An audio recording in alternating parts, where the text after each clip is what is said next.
Shalom bien-aimés dans le Seigneur, c'est avec une grande joie que nous nous retrouvons pour notre méditation au pied du grand roi. Nous sommes le jeudi 11 avril 2024 et nous vous saluons au nom de notre Seigneur et Sauveur Jésus-Christ. Pour notre méditation de ce jour, nous allons lire un texte dans la lettre de Tite, lettre à Tite, Tite chapitre 2 versets 11 et 12. Car la grâce de Dieu, source de salut pour tous les hommes, a été manifestée. Elle nous enseigne à renoncer à l'impiété et aux convoitises mondaines et à vivre dans le siècle présent selon la sagesse, la justice et la piété. L'enseignement de la grâce de Dieu.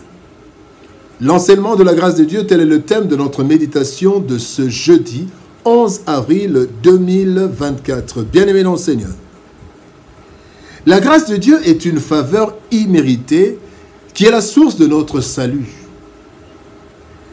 Alors que nous étions encore pécheurs, Christ est mort pour nous, non à cause de nos œuvres, si bonnes soient-elles, mais à cause de son amour qui dépasse tout entendement. Cependant, certains abusent de cette grâce pour plonger dans le libertinage et la luxure, évoquant la grâce surabondante de Dieu, Christ a déjà payé pour nous. Le texte de ce jour nous montre ce que la grâce de Dieu nous enseigne et exige de nous. Nous avons été sauvés par grâce pour vivre selon Dieu, loin de l'impiété, loin des convoitises de ce monde, afin de vivre selon Dieu, dans la sagesse, dans la justice et dans la piété.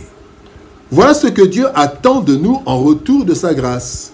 Voici les leçons que nous tirons de notre texte de méditation, l'enseignement de la grâce de Dieu.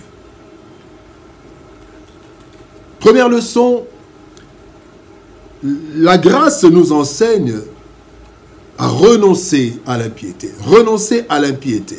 Dans Ésaïe chapitre 32, verset 6, la Bible dit: car l'insensé profère des folies, et son cœur s'adonne au mal pour commettre l'impiété et dire des faussetés contre l'Éternel, pour laisser à vide l'âme de celui qui a faim et enlever le breuvage de celui qui a soif. L'impiété, qui est le mépris pour les choses concernant Dieu, eh bien, l'impiété se répand de plus en plus dans le monde, dans ce monde corrompu. Cela se remarque même dans les milieux chrétiens, comme le dit l'apôtre Paul dans 2 Timothée chapitre 3, versets 4 et 5. Il est dit: les gens des derniers jours, aimant le plaisir plus que Dieu, ayant l'apparence de la piété, mais reniant ce qui en fait la force. Éloigne-toi de ces hommes-là. En fait, ils vivent dans l'impiété.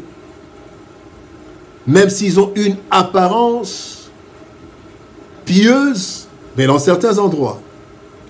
Ces personnes se plaisent dans l'impiété tout en ayant l'apparence de la piété. Et ces personnes se trompent en disant, par exemple, nous sommes au temps de la grâce. Christ a déjà payé pour nos fautes. Dieu sait que la chair est faible. Il le sait. Et aussi, il crie, ne jugez point. Bien-aimés dans le Seigneur, ces personnes n'ont rien compris de la grâce qui exige de nous une réponse. Et la première réponse à la grâce de Dieu, c'est de renoncer à l'impiété. Quand on considère tout ce que Christ a accepté pour nous. Comme le dit l'apôtre Paul dans 1 Corinthiens chapitre 6 verset 9, ceux qui vivent dans l'impiété n'hériteront pas le royaume de Dieu. Deuxième leçon, deuxième enseignement de la grâce de Dieu, c'est renoncer aux convoitises. 1 Pierre chapitre 2 verset 11 nous dit: bien-aimés, je vous exhorte, comme étrangers et voyageurs sur la terre, à vous abstenir des convoitises charnelles qui font la guerre à l'âme. Bien-aimés dans le Seigneur, le monde nous harcèle par des convoitises diverses qui affectent notre âme et peut nous pousser à des pensées et à des actes contraires à la volonté de Dieu. Ce monde, avec toute sa convoitise, ne nous offre rien d'éternel, mais plutôt tout est passager. Comment alors rejeter la grâce au profit du monde, bien-aimés?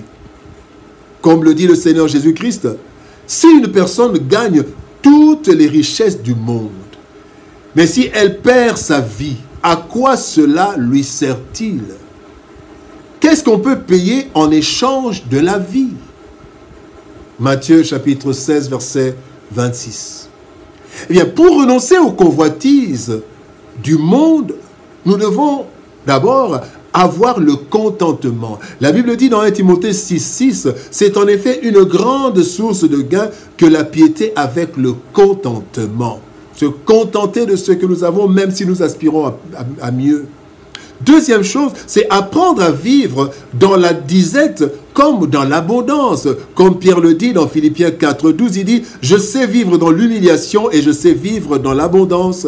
En tout et partout, j'ai appris à être rassasié et à avoir faim, à être dans l'abondance et à être dans la disette. » Troisième chose, c'est que nous ne devons pas voir seulement le présent, mais considérer le futur. Et la Bible dit dans Romains 8, 18, « J'estime que les souffrances du temps présent ne sauraient être comparées à la gloire à venir qui sera révélée pour nous. » Quatrième chose, pour renoncer aux convoitises du monde, c'est savoir que seule la bénédiction de Dieu enrichit réellement. Proverbe 10, 22 nous dit, c'est la bénédiction de l'Éternel qui enrichit et il ne la fait suivre d'aucun chagrin. Et enfin, cinquième chose à faire pour résister, renoncer aux convoitises, c'est demander la force de résistance à l'Éternel. Matthieu 26, 41 dit, c'est Christ qui parle, veillez et priez, afin que vous ne tombiez pas dans la tentation. L'esprit est bien disposé, mais la chair est faible. Bien-aimés dans le Seigneur, troisième leçon, enseignement de la grâce de Dieu, c'est vivre selon Dieu. Éphésiens chapitre 4, verset 24 dit « À revêtir l'homme nouveau, créé selon Dieu dans une justice et une sainteté qui produit la vérité. » Bien-aimés dans le Seigneur, lorsqu'en réponse à la grâce divine, nous renonçons à l'impiété, nous renonçons aux convoitises du monde, cela nous permettra alors de vivre selon Dieu à cause de sa grâce. Nous pourrons ainsi appliquer les trois vertus indispensables à la vie chrétienne, la sagesse, la justice et enfin la piété. Voici ce que la grâce de Dieu, source de notre salut, nous enseigne et nous devons nous y appliquer. C'est tout ce que Dieu attend de nous, l'enseignement de la grâce de Dieu. La grâce de Dieu, bien-aimé, est la source de notre salut. Salut que nous n'avons pas mérité puisque rebelles à Dieu. Cependant, plusieurs abusent de cette grâce et croient qu'elle nous donne une liberté de vie totale. Pas du tout, bien-aimé. La grâce nous libère de la puissance du péché et du monde. Ainsi, elle nous accorde la capacité de renoncer à l'impiété, renoncer aux convoitises du monde et vivre selon Dieu, c'est-à-dire de façon sage, juste et pieuse. La grâce de Dieu nous apporte le salut et une vie conséquente pendant notre séjour terrestre, en attendant d'entrer dans la gloire de notre Père, dans le royaume de Dieu. Voilà ce que la grâce de Dieu nous enseigne. Prions. Éternel Père de gloire, merci. Merci pour l'enseignement de ta grâce. Oui, ta grâce nous enseigne, Seigneur de gloire, à renoncer à l'impiété. Aide-nous, aide mon frère, ma soeur, à renoncer à tout acte qui va à l'encontre de notre marche chrétienne. Oui, merci pour cet enseignement de la grâce qui nous pousse, qui nous enseigne à renoncer à la convoitise. Qu'est-ce que nous allons gagner sur cette terre si nous perdons l'essentiel?